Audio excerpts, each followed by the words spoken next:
today with the engine put together on one side down here. I've got it underneath here because this table isn't real stable.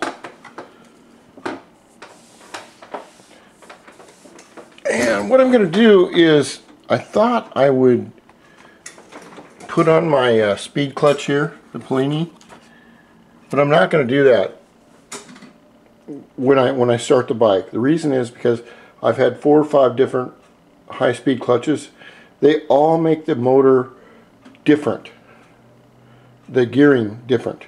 It's weird. They can stall, it can catch early, catch late, strange things. The best clutch I've found to use, and I'm only going to use this, is a DIO or Elite heavy duty clutch along with my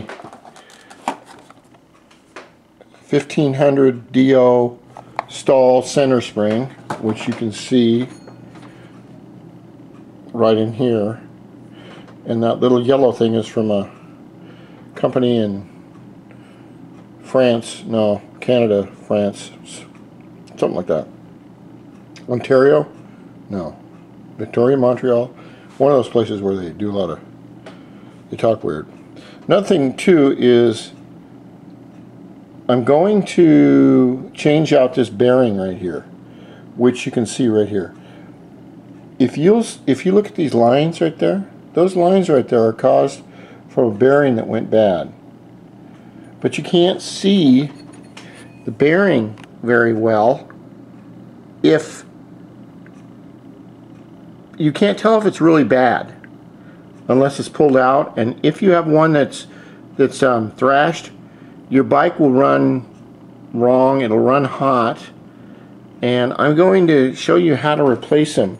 What I've done for first is I'm using my ZTR clutch cage. I had this for about 10 years. This is a great company. I think it's made in Colorado.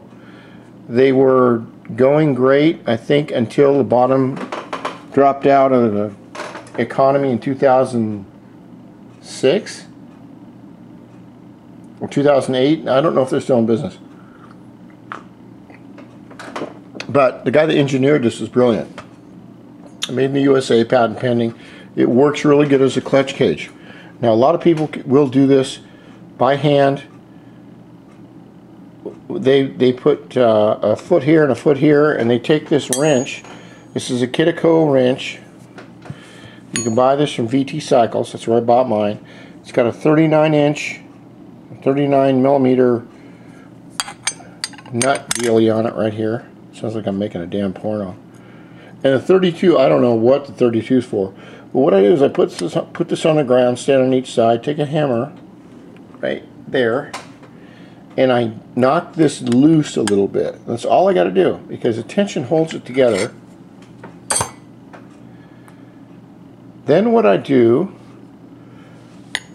is I put this in the cage right here with the nut kind of in the middle, and I'll come back here and turn this in.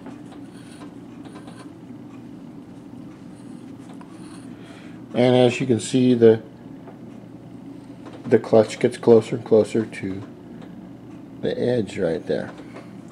Then what I like to do is kind of get it in the middle. You can loosen it up. Get this in the middle a little bit.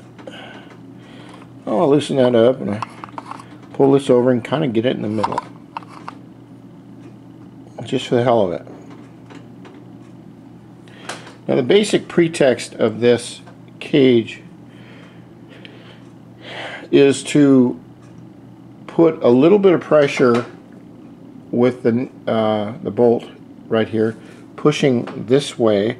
It will compress this area right here, maybe just, you know, 1/10 of a millimeter, just enough to where I can take this off by hand. I can't do it now, but that's what I'm going to do. And first of all, I've got to take a few pictures of it, so I'm going to take some pictures and get back to this.